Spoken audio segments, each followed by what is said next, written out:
እና ንስሐ ለመግባት እነዚህ ሁሉ ጥርግ አድርጎ ማወቅ ያስፈልጋል። ንስሐ ማለት ክፋትን መጥላት ነው፣ ኃጢአትን መጥላት። ሁለተኛ ወደ እግዚአብሔር ምን ማለት ነው? መመለስ እንኳን ማሰብ ይችላል። እኔ በቃ እምቢ ብሎኝ ነው ኃጢአት የምሰራው የሚል ሰው አለ። ምኑ ነው እምቢ ያለህ? ስለማታሰሩት ነው ህሊናችሁ። ምን ያልሽ ለምንድን ነው ዘፈን የማትተው? ስለማልችል። ለምንድን ነው የማትችለው? ስለማትፈልግ ነው እንጂ ስለማትችል አይደለም፣ ስለማትወሰን ነው። ምቾትህን ጾም ለምሳሌ አልቻለን ብሎ ነው የምበላው እንላለን። እንዴት ነው አልቻለን ያለ? እግዚአብሔር ያስበ ሸክም ነው ሆድ። ቆይ እግዚአብሔር እንዳንሳሳት አድርጎ ቢፈጥረን አይችልም ነበር ብሎ የሚጠይቅ ሰውም አለ አይደል? ደስ አላችሁ? ይሄኛም ጥያቄ ነው አላችሁ መሰለኝ። አንድ ሰው በጎ ሰራም ክፉ ሰራም እግዚአብሔር ቀድሞ የፈጠረለት የወሰነለትን ነው የሚሆን የሚባል ጥያቄ አለ። ቀድሞ ሲኦል ትገባለህ ከተባልክ ምንም ወንክ ኃጢአት ስትሰራ ነው የምትኖር።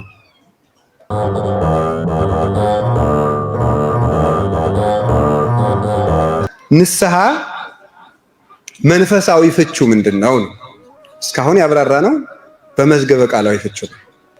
መንፈሳዊ ፍቹ ደግሞ ምንድነው የሚለውን ልንገራችሁ። አላችሁ አይደል? ንስሐ የልደት ቦታ ናት። አረጋዊ መንፈሳዊ የሚባል የቤተ ክርስቲያን ሊቅ ድርሳን 29 ላይ ይናገራል።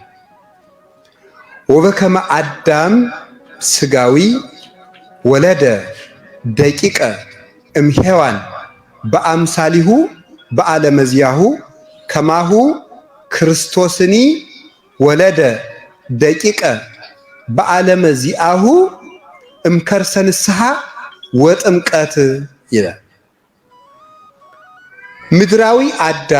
ምድራዊ አዳም ከሔዋን በዚህ በራሱ ዓለም በምድር እሱን የሚመስሉ ልጆችን እንደሚወልድ ሁሉ የመንፈሳዊ ዓለም አባት ክርስቶስም እሱን የሚመስሉ ልጆችን ከንስሐና ከጥምቀት ማህፀን ይወልዳል። አዳም ከሚስቱ ከሔዋን በገዛ ዓለሙ እሱን የሚመስሉ ልጆቹን እንደወለደ የመንፈሳዊ ዓለም ልደት አባት ክርስቶስም ከንስሐ ማህፀን እሱን የመሰሉ ልጆችን ይወልዳል። ስለዚህ ንስሐ ክርስቶስን የምንመስለን የምንወለድበት ማህፀን ነው። አሁን አንድ ሰው ንስሐ ሲገባ እየተወለደ ነው። አንዱ የልደት ቀናችን ነው። እመ ሕይወት ይእቲ ብፁዓን እሙንቱ እለ ይትወለዱ እምኔሃ እስመ ይመውቱ ለዓለም። ንስሐ የሕይወት እናት ናት። ከሷ የሚወለዱ ብፁዓን ናቸው፣ እነሱ ለዘላለም ይኖራሉ እንጂ አይሞቱምና ይላል። የሕይወታችን እናት የሕይወታችን ማህፀን ናት ንስሐ። ልብ በሉ። ስለ ማህፀን 3 ወይም 2 ነጥቦችን ልንገራችሁ። ንስሐ እንግዲህ ማህፀን ናት ብያችኋለሁ። የምን ማህፀን? የሕይወት ማህፀን። ማህፀን ማለት ምን ማለት ይመስላችኋል? በግዕዝ ነው ቃሉ። ማህፀን ማለት አደራ ተቀባይ ማለት ነው። ምን ማለት ነው? አደራ ተቀባይ ወይም የአደራ ቦታ ማለት ነው። ለምን? ከአባት የሚከፈለው ይከፈላል፣ ከአብራኩ ከእናት የሚከፈለው ይከፈላል። ከዚያ በኋላ ያንን ከአባትና ከእናት የተከፈለውን ውህድ ተቀብሎ እንዲያውም ጨምሮ አደራ የሚያወጣ ማን ነው? ማህፀን። ሰው አደራ ሲሰጥ ምን ነው የሚመልሰው? አጉድሎ ነው የሚሰጥ። ማህፀን ግን ጨምሮ ነው የሚሰጥ። እንዴት ጨምሮ ማለት? ጽንሱ ባልና ሚስት አንድ ሆነው የተጸነሰሰን ምንድን ነበር? ውሃ ነበር አይደለም? ውሃ ነው። ከአባት ዘር ከእናት ደም ይከፈላል ይላል።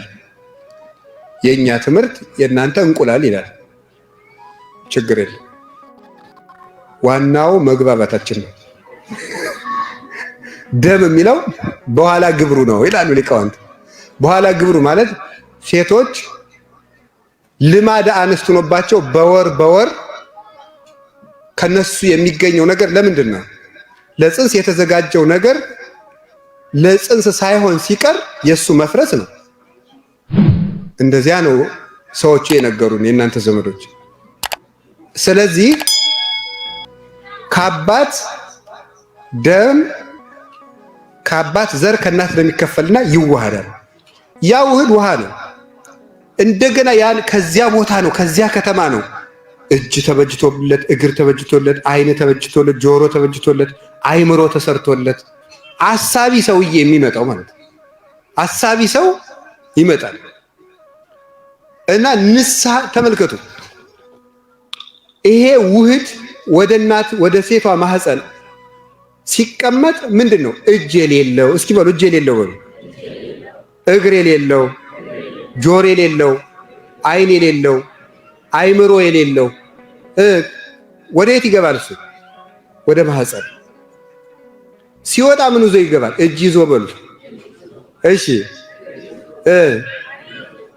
ጆሮ እያልኳቸው አይን ይዞ ትላላችሁ በሉ ተናገሩ። እሺ ጆሮ ይዞ በሉ። እሺ እሺ እሺ በቃ አጠቃላይ ምን ይዞ ይወለዳል? አካል ይዞ ይወለዳል። አካል ማለት የግዕዝ ቃል ነው።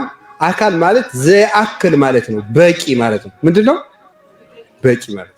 እግዚአብሔር በቂ አድርጎ ስለሰጠ ይሄን ይዞ ይወለዳል። አሁን እጅ የሌለው እስኪ ቅድም ምን አይነት ሰውዬ ነበር የገባው ወደ ማህፀን የተወሰነው? ምንድነው? እጅ የሌለው በሉ። እሺ እንደዚህ አይነት ሰው እንደዚህ አይነት ዝም ብሎ ልህሉህ ነገር ነው የገባው። ልህሉህ ነገር ምን እንደሆነ ተርጉሙ። ሰው ወደ ንስሐ ሲገባ ምኑ ነው? ልቡ ጠፍቶ፣ አይኑ ጠፍቶ፣ ጆሮ ጠፍቶ፣ ምን ጠፍቶ ራሱን አጥቶ ወደ ንስሐ ማህፀን ይገባል። ከዚያ ማህፀን ልጁ አይን ይዞ ጆሮ ይዞ እግር ይዞ ይወለዳል። ከንስሐ ማህፀን ደግሞ ሰውየው አይኑ የተኳለ ማንን የሚያይ? እግዚአብሔርን የሚያይ፣ ጆሮ የጠራ እግዚአብሔርን የሰማ፣ እግር ያለው ለስግደት ለቅዳሴ፣ አይምሮ ያለው የሚያስብ እግዚአብሔርን የሚያስብ፣ ሞትን የሚያስብ፣ ድህነትን የሚያስብ፣ የክርስቶስን መከራ የሚያስብ፣ ኃጢአቱን የሚያስብ አይምሮ ያለው የተሰራ ሰው ይመጣል። ይኸውላችሁ ሰው ያልሆነ ውሃ ከእናት ማህፀን ሰው ሆኖ ይወጣል።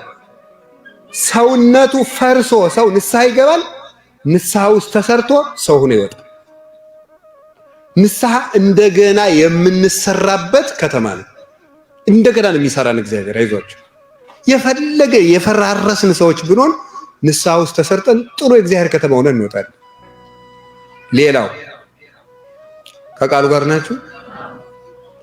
ልጁ በፅንሱ ወራት ከእናቱ ውጭ ህይወት የለውም። አለው የለውም? ንገሩ እንጂ። ሰው ከንስሐ ውጭ ህይወት የለውም።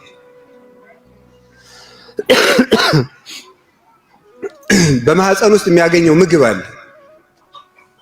እግዚአብሔር በሰጠለት በሰራለት ቱቦ አማካኝነት እናቲቱ የበላችው ሁሉ ወደ ልጁ አይላክም። እንደምታውቁት ነው። ተጣርቶ ለልጁ በሚመጥን መንገድ ለሱ የሚጠቅመውን ያህል ምግብ እየተሰጠው፣ ሙቀት እየተሰጠው፣ ኦክሲጅን እየተሰጠው፣ ምቾት ተሰጥቶት በጣም አስደናቂ ሐኪሞች ቆመው ቢያስረዱን ጥሩ ነበር ስለ ጽንስ አኗኗር ማለት ነው። እና ያንን ሁሉ ተመችቶት ይኖራል። ካልሆነ ይሞታል። ልጁ ያለ ጊዜው ከወጣ ይሞታል። ሰው ከንስሐ ከተለየ ህይወት የለውም፣ የሞተ ነው። ልጁ ከእናቱ ማህፀን ሲወጣ የአባቱን አገር ብርሃን ያያል፣ ወይም የእናቱን አገር። ልጁ ከእናቱ ማህፀን ሲወጣ የወላጆቹን ሀገር ብርሃን ያያል። እውነት አስብ። ሰው ከንስሐ ማህፀን ሲወጣ የእግዚአብሔርን ብርሃን ያያል ይላል አረጋዊ መንፈሳዊ። በጨለማ ማህፀን ውስጥ ተጠቅሎ የነበረው ባለማወቅ በድንቁርና ተይዞ የነበረው የእግዚአብሔርን ብርሃን ያያል። ብነ ሰለስቱ ልደታት ይላል ቅዱስ አትናቴዎስ በቅዳሴው ደግሞ ሲናገር፣ ለኛ 3 ልደት አለን ይላል። 3 ልደት አለን። አንዱ ጥምቀት ነው፣ አንዱ ቁርባን ነው፣ አንዱ ደግሞ ንስሐ ነው ይላል። ንስሐ አንድ ልደት ነው። ቅዱስ ዮሐንስ አፈወርቅ ደግሞ ሰው 2 ጊዜ ያረጃል ይላል። 2 ጊዜ ያረጃል። አንደኛው በእድሜው ያረጃል፣ ሁለተኛው ደግሞ ያለ በኃጢአት ያረጃል። በኃጢአት ያረጃል። ንስሐ ምንድነው የሚያደርገን? እንደገና ሐዲስ ያደርገናል። የምንታደስበት ቦታ ነው ንስሐ። እርጅናት የሚታደስበት። እስኪ አንድ ልንገራችሁ። አንድ ጥያቄ ልጠይቃችሁ። ኤክስፔሪየንስድ ማን ማለት ምን ማለት ነው? ትርጉሙን ለነገረኝ ይሸልማለሁ። ልምድ ያለው አይደለም። እሺ፣ የቤት ስራ ለነገ ይዛችሁ ነው። ምን ማለት ነው? ልምድ ያለው ብላችሁ ብታመጡ ኤክስ። እሺ፣ በዓለማችሁ ትክክል ናችሁ። መንፈሳዊ ፍቹ ግን ከእግዚአብሔር ጋር የተዋሃደ ሰው ማለት ነው። ቴዎሎጂካል ተርሙ እንዲህ ነው የሚተረጎመው። ኤክስፔሪየንስድ ማን ማለት ከእግዚአብሔር ጋር የሚኖር ሰው፣ የበቃ ሰው ማለት ነው። በቴዎሎጂ ቋንቋ እንደዚህ ነው የሚተረጎመው። እና ከእግዚአብሔር ጋር የኖረ አንድ ሽማግሌ በ90 ዓመቱ ከእግዚአብሔር ጋር እድሜ ልኩን ሲጾም ሲጸልይ የኖረ ባሕታዊ እና አንድ የ30 ዓመት ወጣት ቢሰግዱ ማን ጠንካራ ሊሆን ይችላል? ዝም ብሎ በኃጢአት የሚኖር የ30 ዓመት ወጣት ማን ነው ጠንካራ የሚሆነው? አቤት፣ ሽማግሌው ይጠነክራሉ ወይስ ወጣቱ ይጠነክራል? ሽማግሌው ነው የሚጠነክሩት። ምክንያቱም ይሄኛው በምን አርጅቷል? በኃጢአት አርጅቷል። በኃጢአት ማርጀት የእርጅናዎች ሁሉ ክፋት ነው። የከፋ እርጅና የሚባለው በኃጢአት ማርጀት ነው። ኃጢአት አሮጌ ያደረገው ኃጢአት አሮጌ ያደረገው ሰው ማፍሰስ ነው ስራው። ይኸውላችሁ እይጠቅቡ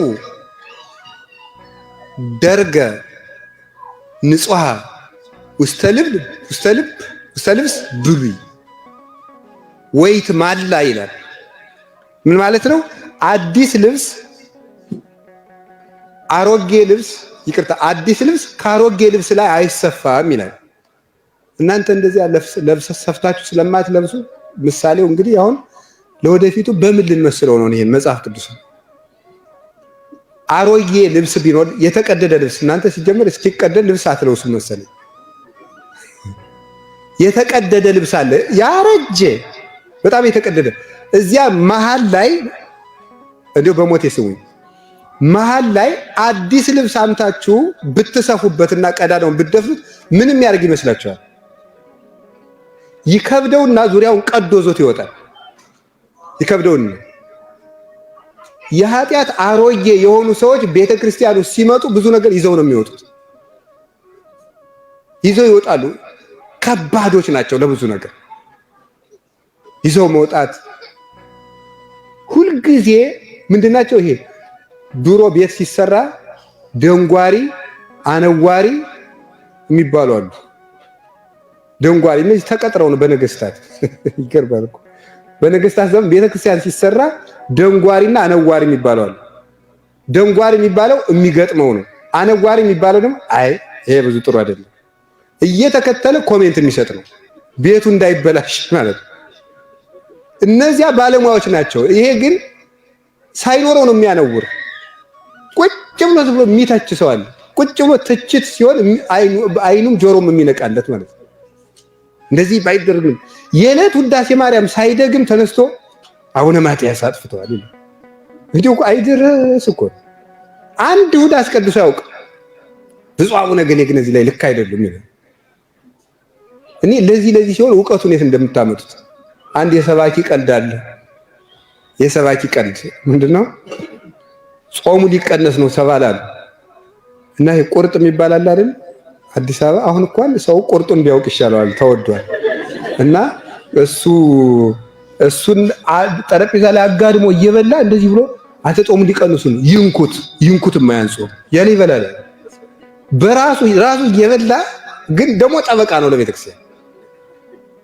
አሮጌ ጨርቅ ብሎ እዚያ ሰው ያስተባብራል። የሐሜት ጓደኞችን ቤተክርስቲያን ውስጥ ያስነሳል። አንተ እንደዚህ ያሉት እኮ እንደዚህ አረተው ነው ይቀርማል ማይረው ያለ ያደራጃል። ይሄ ምንድነው? አሮጌ ልብስ። እስኪ በሉ አዲሱ አሮጌውን ጨርቅ እንደሚቀደው ሁሉ አሮጌው ጨርቅ አዲሱን ጨርቅ መሸከም እንደማይችል ሁሉ በጎ ነገርን መሸከም የማይችል ሰው ያደርገናል። ከዛ ነው ምናለ እየወዲው ወይን ሐዲስ ውስተዝቅ ብሉይ አዲስ ወይንን ባሮጌ ማሰሮ ወይም ባሮጌ ረዋት አይጨምሩትም ማለት። ረዋት የሚባሉት አይሁድ ወይን የሚያስቀምጡበት የለፋ ነገር እንደ ማሰሮ ሳይሆን ሌላ ነገር ነው። እንደ ወይ ከከብት ቆዳ የሚዘጋጅ እንደ አቁማዳ ሆኖ የወይን አቁማዳ እንደማለት ነገር ነው። ከረጢት እንደማለት ነው አይደል? አይታችሁ ታውቃለች? ወይን በምንድን ነው የሚሸጠው? በጠርሙስ። ሌላስ በምንድን? በቃ በሆነ ነገር እና እነዚያ በአዲስ ባሮጌ ማሰሮ ሲጨመር ምን ይደረጋል መሰላችሁ? ባሮጌ ማሰሮ ሲጨመር ወይኑ ይሰነጥቀዋል ወይም ይቀደዋል። ልብ ብላችሁ ስሙ። ጌታ እኮ ነው ያስተማረ ማቴዎስ ምዕራፍ 9 ላይ አዲስ ወይን ባሮጌ ማሰሮ አይጨመርም ማለት። አዲስ ወይን ለምን ይሰነጥቀዋል? ዝቁህ ይነቅ ረዋቱ ይቀደዳል፣ ወይኑህ ይትካው ወይኑም ይፈሳል። ዝቁ ይነቅ ረዋቱ ይቀደዳል ማለት አዲስ ሕግ መማር አይችልም ነው። ባሮጌ ረዋት የተያዘ ሰው ሁሉን ነገር መሸከም ያቅተዋል። ስልቹ ነው። ቅዳሴ ይረዝምበታል፣ ስብከት ይረዝምበታል። ቤተክርስቲያን ላይ አስራት አውጣ መባል ይከብደዋል። ሰምታችኋል? ሰው በ300 ብር እየሰከረ የ100 ብር አስራት አውጣ ሲባል ግን ምንድነው ቤተክርስቲያን ያል ዘረፋ እንዲሁ እኮ ግርም ብሎ ነው የሚለኝ ማለት። ምናልባትም የ50 ብር ማስቲካ ገዝቶ ሊያኝክ ይችላል። 10 ብር ግን ለቤተ ክርስቲያን ግን ከተባለ ምንድነው ግን ቤተ ክርስቲያን እኮ የገንዘብ መሰብሰቢያ ያደረጉት እኮ ይላል። ይሄ ለምንድን ነው ከተባለ አሮጌ ማሰሮ። እግዚአብሔር ይስጥልኝ። እስኪ አሮጌ ማሰሮ በሉ እንጂ ወይን መሸከም ማይችል አሮጌ ማሰሮ። በቃ አንዲት ነገር ዝቁ ይነቅ ረዋቱ ይሰነጠቃል፣ እሱም ተስፋ ይቆርጣል፣ አይረባም። ወይኑ ይትካ ወይኑም ይፈሳል ማለት ሕጉንም አይዘውም። አቡነ ሽኖዳ እንደዚህ እያስተማሩ የረቡዕ ጉባኤ ነበራቸው። የረቡዕ ጉባኤ እያስተማሩ መጨረሻ ላይ ጥያቄ አለው። እስኪ ለእናንተም ጥያቄ መጨረሻው ቀን ከመርሃ ግብር አስተዋሪዎች ጋር አባታችን ጋር ተነጋግረን የጥያቄ ቀን ይኖረን ይሆናል መጨረሻ አካባቢ ማለት ነው። እና ሲጠየቁ ምን አላቸው? አንዱ አባቴ የመርሳት ችግር አለብኝና ምን ላድርግ አላቸው። መፍትሄውን ብነግርህ ትረሳዋለህ አለ። ምንድነው ብነግራችሁ? ምንድነው? ስለዚህ አንተ የመርሳት ችግር እንዲለቅ ትምህርት ሳይሆን የሚያስፈልግ ምንድነው ነው? ንስሐ ነው። አርጅተህ ነው። በምንድነው ያረጀኸው ነው? በኃጢአት ስላረጀ አሮጌ ማሰሮ ሆነሃል። ትምህርቱን ልትይዘው አትችልም፣ ምክሩን አትይዘውም ነው። እና ለመማር ራሱ ንስሐ መግባት አለብን፣ መዘጋጀት አለብን። ምክር እንዲገባን፣ ቅዳሴ እንዲገባን፣ ሕግ የሚከብድብን ኦርቶዶክስ እኮ በስማም ኮምፕሊኬትድ እኮ ነው። በውይይችን ቤተክርስቲያን የሚል ሰው አለ። ምን አይነት ጾሙ እንደዚህ፣ ስግደቱ እንደዚህ፣ ቅዳሴ ስርዓቱ ሰፊ ነው ምናምን እያለን የሚያወራ ቅልል በቃ ወደኛ የሚቀርብ አይደለም ምናምን ዘመኑ አልተዋጀም ምናምን ነው የሚለው መቼስ ማለት ነው። ከቃሉ ጋር ናቸው። አቤት በስፖርተኛ መስዬ ምሳሌ ላስተምራቸው። እኔ ያልጀመርኩትም ቅዱስ ጳውሎስ በግሪክ ቡጢ ውድድር አስተምሮበታል። ጢሞቴዎስ መልእክት ላይ አለ። እነዚህ ስፖርት የሚሰሩ ሰዎች ታውቋላችሁ? ቡጢ የሚገጥሙትን ታውቋቸዋላችሁ? እሺ፣ መጀመሪያ አካባቢ ቀለል ያለ ነው፣ ከበድ ያለ ክብደት ነው የሚያነሱት መኖገር እንጂ። ቀጥሎስ ከበድ ያለ፣ ቀጥሎስ ከበድ ያለ። አሁን አንድ ሰው አንድ ዳቦ ሁለት እጁ ይዞ ቢል ጡንቻው ይጠነክራል። ቀለል ያለ ነገር የምትወድ ከሆነ አልጠነክር ለጋ ነህ ማለት ነው። ይሄ እኮ ነው ሰው ሲጠነክር ከባድ ነገር። ሕፃን ልጅ አጥንት ይቆረጥማል አይቆረጥም? ስለዚህ አጥንት አይሰጠውም ማለት ነው። ስጋውን ነው የምንሰጠው ወይ ወተት ነው የምንሰጠው። አጥንት መቆርጠም የመብሰል ምልክት ነው። ጠንካራ ነገሮችን መሸከም በክርስትና የመጠንከር ምልክት ነው። ህግ ይቀነስልን፣ ሁሉ ይቅለልልን ማለት ግን የማርጀትና የማነስ ምልክት ነው። ይቀነስልን፣ እንነስ፣ ትንሽ ትንሹን መመኘት ማለት ነው። እንዲያውም በገጠር በዚህ በእኛ ሀገር በዚህ በኢትዮጵያ ገጠር ሰው ሲገባ አማችየው የሚለካው ቅልጥም ሰብሮ በመብላቱ ካልሆነ ዝም ብሎ ይሄ ልፍስፍስ ነው ማለት ነው። ይሰጠዋል አጥንቱና አንዳንዱ አማች ላለመዋረድ በኪሱ ነው ይዞት የሚመጣ። የቀይ ወጡን አጥንት በኪሱ ይዞት ይሄዳል ማለት ነው። ወይም ደግሞ እንትን አለ ይሄ ሙቀጫ ታውቃላችሁ? የሙቀጫ ግልግል ስጡኝ ይላል ልጅ ስጡኝ ይላል። እንደዚያ ካለ ማፈሪያ ነው። በጥርሱ ስርድም ቀጭቆ አድርጎ ከብላ ጀግና ነው እሱ ማለት። ይሄ ዝም ብሎ እንደ ሽማግሌ ዝም ብሎ ነካ ነካ አድርጎ የሚተው ይሄ ምን ሆኗል? አርጅቷል። እስኪ በሉ አርጅቷል ተናገሩ እንጂ ምን መቆርጠም ካልቻለ ከበድ ያለ ትእዛዝ ስትታዘዙ እምቢ የምትሉ ከሆነ አርጅታችኋል ማለት ነው። የሚሰለቻችሁ ከሆነ በቃ በዛ የምትሉ ከሆነ ወይ አርጅታችኋል ወይ አላደጋችሁም ማለት ነው። ማን ያሳድገናል በሉ፣ ንስሐ በሉ እንጂ። ማን ኃይል ይሰጠናል? ማን ያድሰናል? ንስሐ ኃይል ይሰጣቸዋል። ትናንትና ኃጢአት ደካማ ያደርጋል ብያቸዋለሁ አይደል? የጠቀስነው አንድ ቅዱስ ታሪክ ነበር ብሉይ ኪዳን። ማን ነው እሱ? ሶምሶን ቤት በፀጉሩ ይነቅል የነበረው ሰውዬ በፀጉር ተጎትቶ ሄደ ብያቸዋለሁ። ንስሐ ሲገባ ደግሞ ምን እንዳደረገ ተመልከቱ። ሶምሶንን ወስደው ከወፍጮ ቤት እሱን እያስፈጩ ደረቅ ባቄላ እያስፈጩ አይኑን አውጥተው ፍልስጤማውያን በአዳራሽ ተሰብስበው ኋላ ደግሞ ሲፈጭ ቆይቶ ናዝፈንልን ተባለ። እየተመራ ሄዶ መሀል ላይ ሆነ ዝፈን ተባለ። ምሰሶውን ያዘ። ፈጣሪ በድያለሁ፣ ይቅር በለኝ፣ የዛሬን አንድ እድል ስጠኝ እባክህና አብረህ አጥፋኝ አለ። ንስሐ ሲገባ እግዚአብሔር ኃይሉን መለሰለት። ምሰሶውን ነቀነቀው። ፀጉሩም መብቀል ጀምሮ ነበር ይላሉ አባቶቻችን። ምሰሶውን ነቀነቀና ያንን ትልቅ ምሰሶ በጥንት የፍልስጤማውያን የህንፃ ጥበብ በኮንክሪት የተሰራ ምሰሶ ነቅንቆ አዳራሹን ደረመሰ። እንዲያውም ሶምሶን በህይወት ሳለ ከገደላቸው ጠላቶቹ በሞቱ የገደላቸው ይበዛሉ። ክርስቶስ አጋንንትን በቁሙ ከጎዳቸው ይልቅ ሲሞት የጎዳቸው ይበልጣል ብለው ይተረጉሙታል ሊቃውንት። ሲሞት ሞትን ገድሎታልና በሞቱ ንስሐ ኃይል ይመልሳል፣ ድካም ያርቃል። አሁን ስናስቀድስ እንዲህ ቁጭ ብድግ ላባችን ጥምቅ የሚለው ለምንድን ነው? አርጅተን እስቲ አርጅተን በሉ። ንስሐ ስንገባ ኃይል እናገኛለን። እስቲ ቀጥ ብለን ማናስቀድሰው ለምንድን ነው? ርዝሞብን። አሁን እንደውም በእኛ ቤተክርስቲያን ነው እንጂ መቋሚያ አሁን መመኑ መቋሚያ ያለው እርጌታው መጌቶችስ ሊዘሙበት ነው እንደ ይሁን ቤተ መቅደስ መቋሚያ ያለ እናንተ ወንበር አላችሁ። በእንክብካቤ እኮ ነው የምትኖሩ ታውቃላችሁ። ግን በጣም እንክብካቤ። እስቲ አሁን ግሪክ አብያተ ክርስቲያናት ብትሄድ ወንበር የለም፣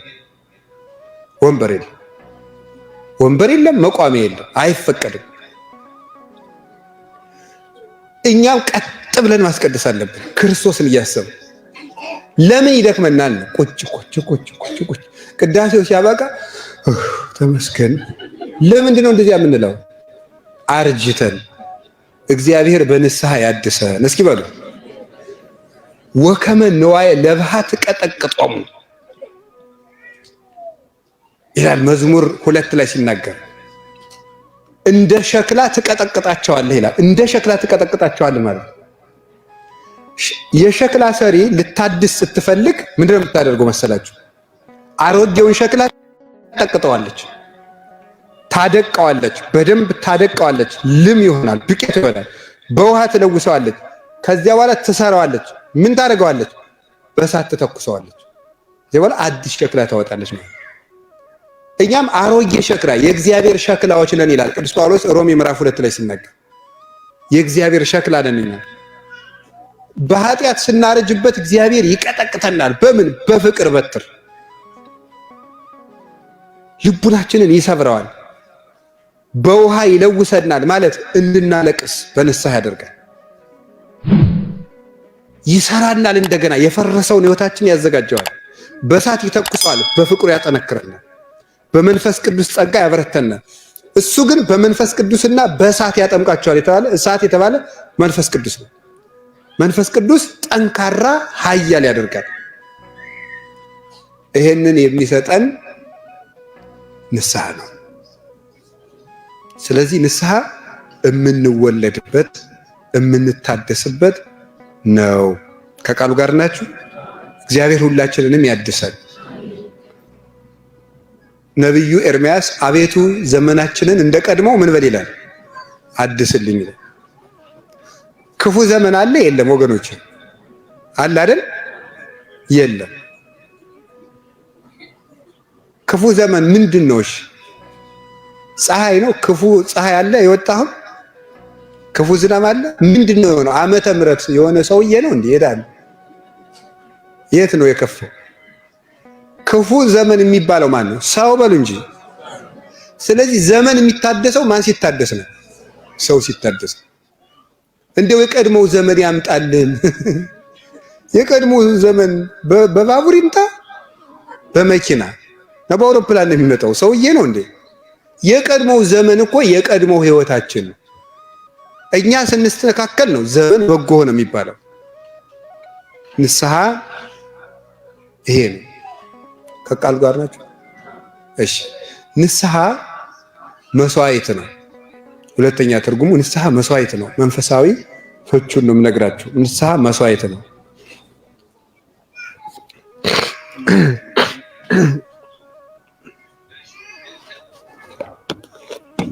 ንስሐ መስዋዕት ነው።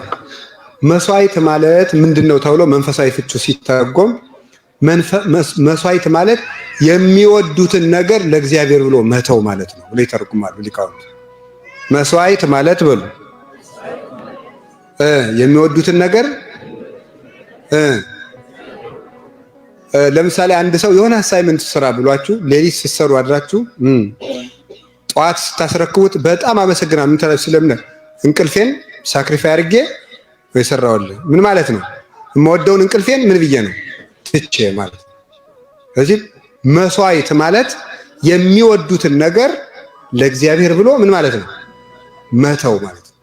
የሚወዱትን ነገር ብሎ መተው እና ንስሐ ይኸውላችሁ ወግሪስ የሚባል የቤተ ክርስቲያን አባት አራተኛው ክፍለ ዘመን የነበረ ሊቅ ነው ይናገራል።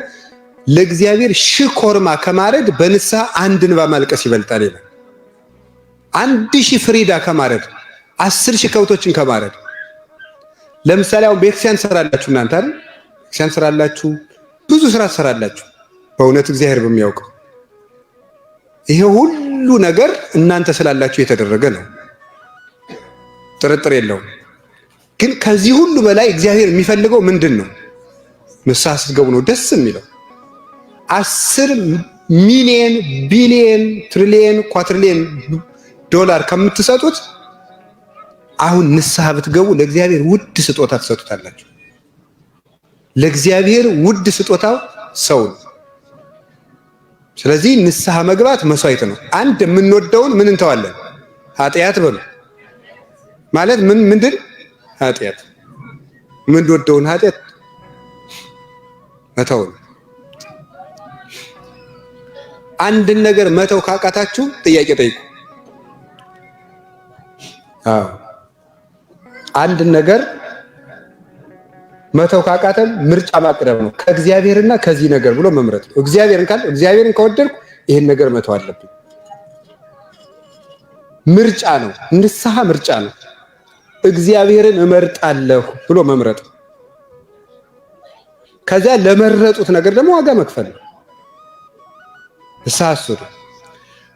ንስሐ ውስጥ የምንከፍለው አንዱ መስዋዕትነት ኃጢአትን መተው፣ ደስታን መተው ነው። ቀጥሎ ክብርን መተው ነው። ምንን መተው ነው? ምን አላችሁኝ? ክብርን መተው ማለት ምን ማለት መሰላችሁ? ለምሳሌ ንስሐ አባቶቻችን ጥሩ ሰው ብለው ሊያውቁን ይችላሉ። ሄደን ሌባ ነኝ ማለት አይከብድም? ይከብዳል። ሄደን አመንዝራ ነኝ ማለት አይከብድም? ይከብዳል። እሷን ለእግዚአብሔር መሰዋት ነው። ክብርን ለእግዚአብሔር ብሎ መተው ነው። ራስን ማዋረድ ሄዶ ለካህኑ እንዲህ ያለው ሰው ነኝ። አጠቃላይ ንስሐ የሚባል ነገር የለም። አሁን አንዳንድ ሰው ንስሐ ሲገባ አጠቃላይ ንስሐ ነው ይገባል። ሰርቄያለሁ፣ ዋሽቻለሁ፣ ጾም ገድፌያለሁ፣ አመንዝሬያለሁ አባቴ ይስጡኝ ነው እንደዚህ ይባል። አጠቃላይ ንስሐ የለም። እንዲህ አርጌ እንዲበድዬ እንዲህ አርጌ የምታፍርበትን ዝርዝሯን ተናገር ነው። ያችን የምታሳፍርህን ነገር ለእግዚአብሔር ብለህ ስትተዋት ክብርህን ስትተው ምን ይባላል? ይሄ መስዋዕት ይባላል። ሱ ርእሰከ ለዘሱአ ርእሶ በእንቲአከ ላንተ ሲል ራሱን ለሰዋ አምላክ አንተም ራስህን ሰዋይ ነው። ላንተ ሲል ራሱን ለሰዋ አምላክ አረጋዊ መንፈሳዊ የሚለው ላንተ ሲል ራሱን ለሰዋ አምላክ አንተም ራስህን ሰዋ። ለክብራችሁ አትጨነቁለት። ለምሳሌ አንዳንዱ ሰው እኔም ገጥሞኝ ስለሚያውቅ ነው። እድሜ እንኳን በጣቴ በእጃችሁ ብትዘረጉ መንካት ትችላላችሁ። እድሜ ምን ማለት ነው? ቅርብ ነው እያልኳችሁ ነው። እዚህ አካባቢ ነው የኔ እድሜ። ግን እንደው በዚህ እድሜ የተረዳሁት ብዙ ነገር አለ እንደው መቼስ ከመኖር የሚታይ እና አንዳንድ ምዕመናን ይናዘዙና አንድ ኃጢአት ይናዘዙና አይኔን ያዩታል። ጀጅ አድርጎኛል እንዴት ነው አላደረገኝም ብለው ማለት ነው። ይጨነቃል ሰው። እንደው እኮ ይገርማል። ተናዞ ጨርሶ ራሱ ከሄደ በኋላ ታዝቦኛል አልታዘበኝም ብሎ ነገር ሳይረሳ ራሱ ቼክ ለማድረግ ይደውላል። እንዴት ነው ታዝቦኛል ቅድም አልታዘበኝ እስኪ እንዴት ላለ ንግግሩ ሲቶኑ እንዴት ነው አወጣጡ ብሎ ማለት ነው። አትጨነቁ ለራሳችሁ።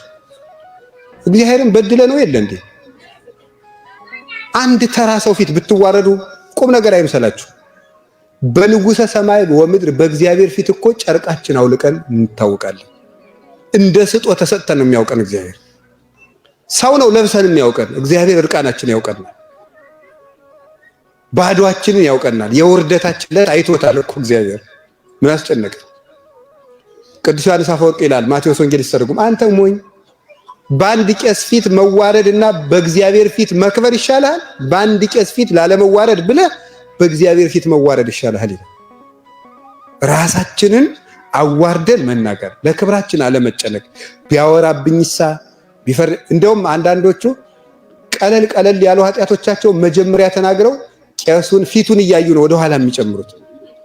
ከዛ በል እንግዲህ ገብረ ማርያም በይ እንግዲህ ወለተ ማርያም ንስሐው እንግዲህ ይሄ ነው ሲሉ፣ ቆይ አባቴ ረስተውታል። ረስተውት አይደለም እንደዚህማ ጥሩ አባት ከሆኑ እስቲ ዋናውን ልንገሮት አይነት ነገር ነው። እንደዚህ የማይቆጡ ከሆነ ቆይ ዋናውን ላምጣው ነው። ስለዚህ እንደዚያ ከማለት መጀመሪያውኑ ተናገሩት። ሐኪም አይደል? እስኪ አሁን ከባድ በሽታ ቢይዛችሁ አይ የያዘ በሽታ ጠባብቅ ላይ ነው አላሳይም ትላላችሁ? ለሐኪሙ ይባላል አይባልም? ወስዶ ይታከማል። የሚያፍርበትን ነገር ሁሉ ነው ሰው ለሐኪም ገልጦ የሚያሳየው። የምናፍርበት ነገር ሁሉ ለካህኑ መገለጥ አለበት። ያን ስናደርገው መስዋዕት ተሰዋን። ምንድነው የሰዋ ነው? ክብራችን በሉ እስቲ ክብራችን ሰዋን ማለት ነው። ያችን የምታስጨንቀንን ነገር ምን ባላለው ምንላትን ነገር አውጥተን ጣልናት። የሚፈልገው እግዚአብሔር ነው። እግዚአብሔር የሚፈልገው የኛን ኃጢአት ሪፖርት ለሱ የሚጠቅመው ሆኖ አይደለም። ንስሐ እየመጣችሁ ለኔ ንገሩኝ የሚለው ኃጢአታችንን ስንናገር ስለምንዋረድ፣ ራስን መዋረድ ከፍ ስለሚያደርግ ነው። ለዚያ ነው ተናዘዙ የሚለን። ከቃሉ ጋር ናችሁ። እግዚአብሔር ከሁላችን ጋር ይሁን።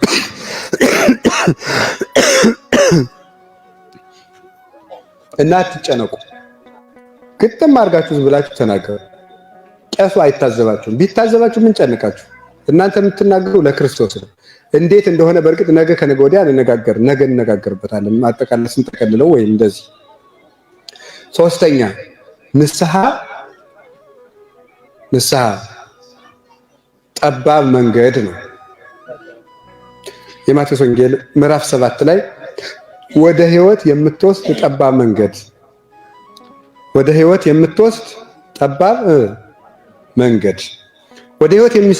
ጠባብ መንገድ ነው። ጠባብ መንገድ የተባለበት ምክንያት አንደኛው ቅድም እንዳልኳችሁ ተከብሮ የሚኖረው ሰውዬ ምን ማድረግ ነው? ራሱን አዋርዶ ምን ማድረግ እናዘዙ ነው። ይሄ ጠባብ ነው ለሰው ልጅ ጠባብ መንገድ ማለት መዋረድ ነው። ያን ማንም አይፈልግም። አንዳንድ ሰው እኮ እንደውም ተናዞ ምክር ሲመክሩት በል እንዴ እንደዚህ አይደረግም ሲል አይ አባ እንደዚያም ስላልኩት እኔ የከፋው ሰው አይደለሁም ይል እኔ እንዴ አስራቴን አወጣለሁ እንደውም እንትና የሚባለውን ገዳም ያውቃሉ እሱን ያሰራሁት እኔ ነው ብሎ ደግሞ ማብራሪያ ይጨምራል ደግሞ ማለት ነው። ምን አስጨነቃችሁ እንዴ? ይሄ ልፋታችሁ እናቶች እንደው እግዚአብሔር ያውቅላችኋል እኮ ምን ያለፋችኋል? ንስሐ በምትገቡበት ጊዜ ለክብራችሁ መከላከያ አታቅርቡ። በቃ የፈለገ ቄሱ ባልሆነ መንገድ እናንተ አንድ ነገራችሁት እሱ ሚስ ሪፕሬዘንት አድርጎ እጥፍ ቢሰድባችሁ እሺ አዎ ነይ ይበሉ ዝም ብላችሁ ምን ችግር አለው? በዚያ ክብራችሁ አይቀጥራችሁ ቄሱ ምን ያደርግላችኋል? ብትዋረዱ ምን ነው እና ክብርን መተው ጠባብ መንገድ ነው። ይያያዛል ከቅድም ጋር። ሁለተኛው ቀኖና ከባድነቱ ሀብታምን ጹም ማለት ድሃን ስጥ ማለት ይላሉ አባቶቻችን። ሰማችሁ? ሀብታምን ምን ማለት ዳስ ወቅ ሀብታምን ጹም ድሃን ጹም ቢሉት ለምዶታል።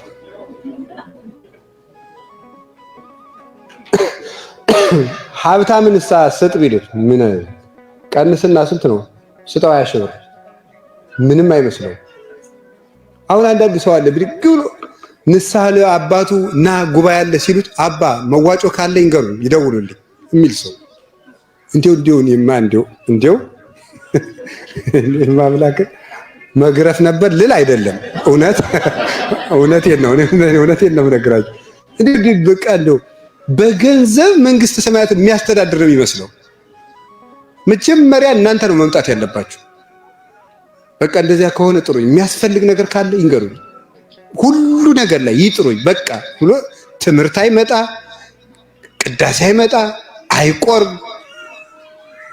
አይማር፣ አይመከር። ምክንያቱም እሱ ክቡር ነው። ካምፓኒ ማስተዳደር ከጽድቅ ጋር የሚያገናኘው ነገር የለም። ትመከራለህ ቁጭ ብለህ መመከር ያስፈልገናል፣ መገሰጽ ያስፈልገናል። ስለዚህ አሁን እኔ የምነግራችሁ ነገር ምንድነው? ከሹመታችሁ ከምን ከትምህርታችሁ ከታይትላችሁ ጋር አታያይዙ። በቃ ተማሩ፣ ተመከሩ። ንስሐ መግባት ማለት ጠባቡን ጎዳና መቀበል ነው። የሚያቃልልላችሁን ሰው የምትመርጡ ከበድ ያለ ቀኖና የሚሰጣችሁን ቄስ የምትጠሉ ማለት ነው። አሁን ንስሐ አባት የሚበዛለትና ንስሐ ልጅ የሚበዛለትና የሚያንስበት ቄስ አለ። የሚበዛላቸው የማያካብዱ ሰዎች የሚባሉት ናቸው። ንስሐ ይገባሉ። ንስሐውን ይነግረዋል። ቁረብ ልጅ ቁረብ ልጅ ገብረ ማርያም ቁረብ ዝም ንስሐ ትገባለች። ቁረቢ ወለተ ማርያም አንቺማ ለጋሲቱ ደጅቱ ቁረቢ አንቺ ቁረቢ ሲላት ደስ ብሎት አባ እናቴ ጥሩ ሆናቸው ትላለች። የለም አባ ጥሩ ናቸው ማማካጀት የለም። ቀኖና መቀበል እንደውም ይላል መሰላችሁ ማቴዎስ ወንጌል ምዕራፍ 5 ላይ ሲናገር አንድ ምዕራፍ ለወሰደ ሰው 2 ምዕራፍ አብረው ሂድ እስኪ በሉ። አንድ ምዕራፍ ለወሰደ ሰው 2 ምዕራፍ ምን በለው ነው አብረው ሂድ። ይሄ ምን ብለው ይተረጉሙታል የኛ ቤተክርስቲያን ሊቃውንት? አንድ ሳምንት ቀኖና ንስሐ አባት ሲሰጥህ አባቴ ተስማምቶኛል ይጨምሩኝ በል፣ ይጨምሩ ተስማምቶኛል በል ነው። ያ ማለት ኃጢአታችን የሚሰረየው በቀኖናው ብዛት ነው ማለት ግን አይደለም። ስጋችን ለመገሰጽ ነው። እሱን ነገ እንነጋገራለን፣ ለዛሬ አንነጋገርበትም። ስለዚህ እንደው ጨምሩኝ ነው የሚባለው። መሬት አብዝቶ ለሰራት ነው አብዝታ ፍሬ የምትሰጠው፣ ለነካካት አይደለም። ሰውነታችንን አብዝቶ እንዲሰራበት ጸሎት ይጨምሩኝ፣ ስግደት ይጨምሩኝ፣ ጾም ይጨምሩኝ ነው የሚባለው። ግን በራስ ፈቃድ መጨመር ግን ትክክል አይደለም። በራስ ፈቃድ አባታችን 50 ስግደት ከሰጠን እኛ 100 ማድረግ አንችልም። ከካህኑ ስልጣን እኔ እበልጣለሁ እንደማለት ነው። አስፈቅዶ ጨምሩኝ ነው የሚባለው። ይህም ማወቅ ይገባል። ስለዚህ እግዚአብሔር ሰዎች ንስሐ ምን መንገድ ነው ያልኳችሁ? በሉ ንገሩኝ እንጂ ጠባብ መንገድ ማለት የማንፈልገውን ነገር ሊያዘን ይችላል። ቄሱ ማለት ነው። የማንፈልገውን ነገር ሊያዘን ይችላል። ንስሐ ይሄ ነው። ከቃሉ ጋር ናችሁ። ንስሐ ሁለት ነገር ልናገርና ይበቃኛል። አንደኛው ንስሐ ማለት ሱታፌ ክርስቶስ ነው። እስኪ ሱታፌ ክርስቶስ በሉ። አቤት ያ ማለት ነው ክርስቶስን ምን ማለት መምሰል ማለት ነው። ክርስቶስን መምሰል። አንድ ሰው ንስሐ ሲገባ ክርስቶስን ይመስላል። እንዴት? በጣም ውስጠ ውሳጤ የሆነ አካሄድ ነው። ውሳጣዊ አተረጓጎም ነው ይሄ። ጌታችን ኢየሱስ ክርስቶስ በዕለተ ዓርብ ምን ሲባል ነው የዋለው? ምስጋና ይግባው። ምን ሲባል ነው የዋለው? ኃጢአተኛ ማለት ነው ሲባል ውሏል አልዋለም? ውሏል። ኃጢአተኛ ሲባል ውሏል። አንድ ምዕመን ከንስሐ አባቱ ሂዶ ኃጢአተኛ ነኝ ሲል ማንን እየተሳተፈ ነው? ክርስቶስን በመስቀል እየመሰለው ነው። ልዩነታችን ክርስቶስ ሳይገባው እኛ ደግሞ በሚገባል። ስለዚህ ክርስቶስን ለመምሰል ነው። ደስ አይላችሁም? ደስ አይላችሁም? እውነቴን እኮ ነው የምነግራችሁ። ጻድቃን ከተወለዱ ጀምረው ሳይበድሉ ማንን ይመስላሉ? እኛ ደግሞ በድለን ስንናዘዝ እንድንመስለው አደረገን። እድል ሰጠን ከነሱ ጋር። ይሄ በጣም ትልቅ እድል ነው። ቸርነቱን ተመልከቱ። አርሃ ወለነ ኅዋተ ንስሐ ቅዱስ ጎርጎርዮስ ነባቤ መለኮት ሃይማኖተ አበው ምዕራፍ 60 ላይ ሲናገር የንስሐ በር ከፈተልን ይላል። ቀዳሚስ ወሀበነ አርአያሁ ክብርተ ወድረሰ ነሳ ህሱረ ህላዌነ። አስቀድሞ በመልኩ ፈጠረን፣ ኋላ ደግሞ የእኛን ጎስቋላ መልክ እሱ ለበሰ። ቀጥሎ አርሃ ወለነ ኅዋተ ንስሐ የንስሐ በር ከፈተልን፣ ወደ እሱ እንድንገባ አደረገን። ክርስቶስን የምንመስልበት ትልቅ ህይወት ነው ንስሐ። ኃጢአትን ለቄስ ነግሮ መሄድ የሚል ትርጉም አትስጡት። መናዘዝ ማውራት ብቻ አድርጋችሁ አትሰሩ። ትልቅ ክብር ነው። አንድ ሰው ከቄስ እጅ ስር ሲውል ቁጭ ብሎ ታች መሬት ላይ ቁጭ ብሎ ለቄሱ ሰርቄያለሁ፣ ቀጥፌያለሁ፣ ዋሽቻለሁ እያለ ሲናዘዝ በዕለተ ዓርብ ምስጋና ይግባውና ወንበዴ ሲባል የዋለውን ክርስቶስን ይመስላል።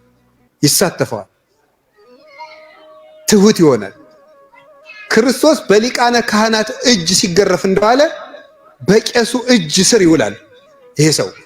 ከዛ ጌታችን ኢየሱስ ክርስቶስ ወይም ኃጢአተኛ ተብሎ አልቀረም። ምን ተደረገ ደግሞ? የኃጢአተኛን ዋጋ ምን ተደረገ? ተገረፈ። አሁን ለብቱ መሰደቡን ኃጢአተኛ ነኝ ብለን በመናዘዝ እንሳተፈዋለን። መገረፉን ደግሞ ቀኖና በመቀበል እንሳተፈዋለን። እሱ ኃጢአተኛ ተብሎ አልቀረም፣ ተገረፈ። እኛም ኃጢአተኛ ነኝ ብለን አንቀርም፣ በቀኖና እንገረፋለን። አያችሁት እንዴት የመስቀሉን ውሎ እንደምንሳተፈው? በዕለተ ዓርብ አብረነው እንደተሰቀልን የሚያስቆጥር ክብር ነው። ለዚህ ነው ንስሐ ከሰባቱ ምስጢራተ ቤተክርስቲያን አንዱ ሆኖ ምስጢረ ንስሐ የሚባለው። ንስሐ አንዱ ምስጢር ነው የሚባለው ለዚህ።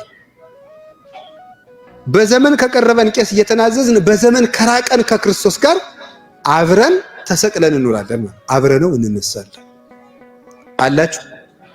ስለዚህ ከክርስቶስ ጋር ምን አደረግን ማለት ነው? ተሰቀልን። እስኪ በሉ ከክርስቶስ ጋር ተሰቀልን በሉ። ከክርስቶስ ጋር እኔ የእግዚአብሔር ቤተሰቦች። እግዚአብሔር ግን ከዚህ በላይ ምን እንዲያደርግልን ትፈልጋላችሁ? ቆይ ጌታችን ኢየሱስ ክርስቶስን መስቀል ተገኝተን መቼም አላገዝነውም። ራሱኑ በድለን መልሰን ኃጢአታችንን ስንናገር ዓርብ መስቀል አብረን ተሸክመን እንዳገዝነው እንዲቆጥርልን አድርጎ ነው የሰጠው። ከዚህ በላይ ትልቅ ነገር የለም። የቆሸሸ ኃጢአታችንን እየተናገርን ከክርስቶስ መስቀል እንሳተፋለን። የመጨረሻው ኃጢአት ንስሐ ትንሣኤ ነው። እስኪ በሉ ንስሐ ምንድን ነው? ትንሣኤ ነው ንስሐ። እሺ ንስሐ ትንሣኤ ነው። ራዕየ ዮሐንስ ምዕራፍ 20 ቁጥር 6 ብፁዕ ዘረከበ ክፍለ በትንሣኤ እንተ ትቀድም መጽያ። በመጀመሪያይቱ ትንሣኤ እድል ያገኘው ሰው ብፁዕ ነው፣ በሱ ላይ ሞት ስልጣን የለውም እና ይላል። በመጀመሪያይቱ ትንሣኤ እድል ያገኘ ሰው እሱ ብፁዕ ነው፣ ሞት በሱ ላይ ስልጣን የለውም። የመጀመሪያይቱ ትንሣኤ ምን ትባላለች? ትንሣኤ ልቡና ትባላለች። ኃጢአትን በንስሐ ሰውነትን በንስሐ መቀስቀስ ነው። ዲያቆኑ ስናስቀድስ እንዲህ ይላል፣ የተቀመጣችሁ ተነሱ ይላል። ቅዳሴ ላይ መቀመጥ ይፈቀዳል ወይ? ይፈቀዳል። እና የተቀመጣችሁ የሚለን ምኑን ነው? በኃጢአት አልጋ የወደቃችሁ ሰዎች በንስሐ ምን በሉ ነው? ተነሱ ነው የሚለን። ወደ ምስራቅ ተመልከቱ። እንዴ ሁላችን ወደ ምስራቅ ዞር ልንል ቅዳሴውን ትተን ወደ ምስራቅ ተመልከቱ ማለት ወደ ክርስቶስ መምጣት ተመልከቱ ነው። ንስሐ ግቡና የክርስቶስን መምጣት አስቡ ነው። ልክ እንደ መብረቁ ነው ይመጣል ስለሚለው ብርሃኑን አይቶ ነው ምስራቅ የሚለው። የክርስቶስን መምጣት አስቡና በንስሐ ንቁ ነው የሚለው። መንቃት አለብን ይላል የዚህ ዘመን ሰው። የምንነቃው በንስሐ ነው። ስለዚህ ኃጢአት ትንሣኤ ነው። አንድ ታሪክ ልንገራችሁ፣ የትምህርቴ መጨረሻ ነው። ጌታችን መድኃኒታችን ኢየሱስ ክርስቶስ በዚህ ምድር ላይ ስንት ሙታን ነው ያስነሳው?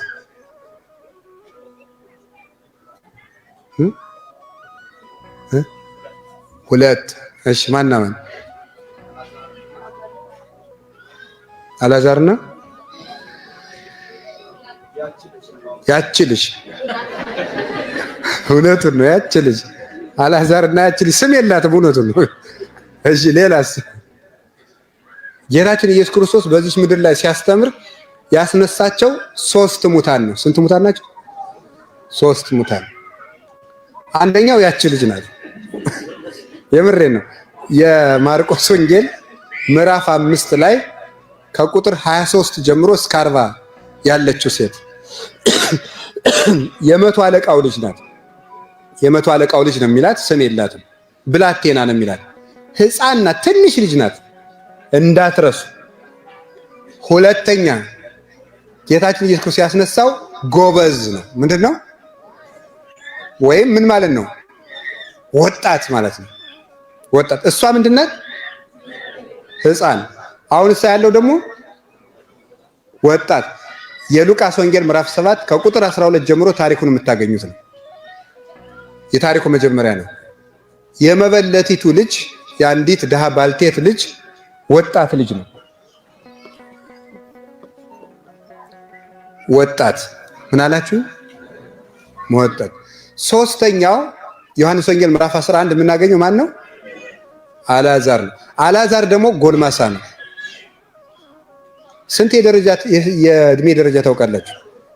አቤት አያችሁ፣ እዚህ ውስጥ 3 በሉ። ምን አይነት ሕፃን፣ ወጣትና ጎልማሳ። እሺ ሌላ ነገር ደግሞ ላሳያችሁ። አንድ እቺ ልጅ ሕፃኗን ያስነሳት እቤት ውስጥ ነው። የት ነው? እሺ ሁለተኛውን ልጅ ያስነሳው ሊቀበር ተሸክመው ሲወስዱት ነው፣ መንገድ ላይ። እሺ ሁለት። ሶስተኛውን ያስነሳው ከተቀበረ በኋላ ነው። ምንድናቸው እነዚህ ነገሮች? ምንድናቸው እነዚህ ነገሮች? ይኸው የዚህን መልስ የምታውቀው ማን እንደሆነ ታውቃላችሁ? ኦርቶዶክስ እናታችሁ ብቻ ነው። ጴንጤ መልስ የለውም ለዚህ።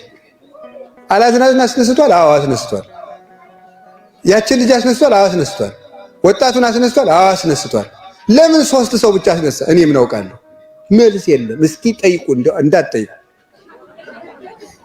ደግሞ እነሱ ደግሞ ጥያቄ ምን በወጣችሁ እንዳትጠይቋቸው። እስቲ አሁን መልስ ያምጣ። ለምንድን ነው ክርስቶስ 3 ሙታን ብቻ ያስነሳው? ከመቃብሩ አስነስቷል ብዙ ሙታን። ይሄ በስጋ ሳለ በምድር ገና ሳይሰቀል ያስነሳቸው ነው እንጂ ከመስቀሉ ስር በደሙ ያስነሳቸው ብዙ አሉ፣ ከ500 በላይ የሆኑ። ሲያስተምር ግን 3 ብቻ ነው ያስነሳው። በቃ ይሄንን እናንተ ሰርታችሁ አምጡ። ቅዱስ ዮሐንስ አፈወርቅ ሁሉን የምነግራችሁ ከሆነ ሰነፍ ትሆናላችሁ ብሏል። ስለዚህ ሰነፍ እንዳትሆኑ የቤት ስራ ልስጣችሁ እንደማሰሩ ስለማውቅ መልሰዋል። የት ልታነቡ ነው? እኔ እኮ ደስ ይለኛል። እንዴ ሙቀታችሁ በጣም ነው ደስ የሚለው እኮ። እኔ ማለት አሁን መጽሐፉንም ወይ አታውቁት ነገር ወይ አንድምታ አልተማራችሁ እንዴ? ደስ ነው የምትሉት። ታዛዥነታችሁ ከልቤ ነው። እግዚአብሔር ያክብራችሁ። አሜን በሉ። በቃ መልስ ልንገራችሁ እንደው እዚሁ ላይ እሺ፣ እየሰማችሁኝ ነው? ሕፃን ልጅ እስቲ ሕፃን ልጅ በሉ። ሕፃን ልጅ ማለት ኃጢአት የጀማመረው ሰው፣ ለጋ ኃጢአት ገና በኃጢአት ለጋ ኃጢአት የያዘው ሰው ማለት ነው። እሺ ወጣቱሳ እስኪ ወጣቱ በሉ። ይሄ ወጣቱ ደግሞ ምን ያለ ነው? በኃጢአት ምን ያለ ነው? እንደው ጠበቅ ያለ ማለት ነው። ደንደን ያለ ማለት ነው። የተቀበረው ደግሞ አንደኛውን ኃጢአት ጎጆ የሰራበት። ሶስቱን ማስነሳቱ ክርስቶስ ኃጢአት እንደጀመራችሁም ብትመጡ ከበድ ያለ ኃጢአት ሰርታችሁም ብትመጡ አንድኛችሁን የተቀበረ ሰው ያህል ሆነ ሙታችሁ ብትመጡም አነሳችኋለሁ ማለት ነው። በንስሐ እቀበላችኋለሁ ማለት ነው። ሞት የኃጢአት ምሳሌ ስለሆነ እቺኛይቱ ቤት ውስጥ ያለች ናት አይደል እንዴ? እቤት ውስጥ ያስነሳት ምን ያህል መሰላችሁ? እዚሁ ውስጥ ሆኖ የሚበድል ሰው ነው። እየቀደሰ የሚበድል ቄስ ሊሆን ይችላል፣ መነኩሴ ሊሆን ይችላል፣ ጳጳስ ሊሆን ይችላል፣ ዲያቆን ሊሆን ይችላል፣ ሰበካ ጉባኤ ሊሆን ይችላል። ቤተ ክርስቲያን ውስጥ የማይጠፋ ግን የሞተ ማለት ነው። በኃጢአት የሞተ ቤተ ክርስቲያን ውስጥ ግን አለ። እዚህም ትንሣኤ ያስፈልጋል። ምንድን በሉ እንጂ ትንሣኤ በሉ። ትንሣኤ ያስፈልጋል። ሁለተኛው ደግሞ መንገድ ላይ ሙቷል፣ ተሸክመው እየወሰዱት ነው። ምን ብቻ የቀረው ነው? መቀበር ብቻ የቀረው በሉ እስቲ። ክደት ሲቀረው በቀር ሁሉንም ኃጢአት የሰራ ማለት ነው። ይሄ ደግሞ ብቻ ሃይማኖቱን አልካደም እንጂ ሁሉንም ኃጢአት ያዳረሰ ሰው፣ ይሄ ደግሞ መንገድ ላይ ያለው ይባላል። በቃ ክደት ነው የቀረው። መቀበር ትንሽ ቢቆይ ሊቀበር ነበር። በቃ ትንሽ ከቆየ ሊክድ ብቻ የቀረው የእምነቱ ዘለላ ብቻ የቀረችው ሰው እሱ። የተቀበረው ደግሞ ምን ያለው ይመስላችኋል? የካደው ማለት ነው። ሶስቱም ችግር ውስጥ ኖራችሁ ብትመጡ እቀበላችኋለሁ ብሏል ክርስቶስ። እንዲህ ያለ አባት አለ። በመጣንበት ጊዜ የሚቀበል ባለንበት ሁኔታ የሚያስነሳል ማንንም የማይንቅ የቸርነትና የምሕረት ባህር የሆነ ኢየሱስ ክርስቶስ እሱ የምሕረት አባት ነው። ያስነሳናል። ክርስቶስ የሁላችንንም ውድቀት ያንሳልን፣ ትንሣኤ ይስጠን፣ ከሞትንበት ይቀስቅሰን። መድኃኔዓለም ያስተማረን ልዑል እግዚአብሔር ክብር ምስጋና ይግባው። ቀሪውን የንስሐ ክፍል ደግሞ ነገ እንማራለን። ሰላም ያሳድረን። የአባታችን የአቡነ ሰላማ የአባታችን የአቡነ ሀብተ ማርያም የቅዱሳን የቅዱስ ሚካኤልና የእመቤታችን ረድኤት በንስሐ ከወደቅንበት እንድንነሳ ምርኩዝ ይሆነን። ይቆየን። ወስብሐት ለእግዚአብሔር።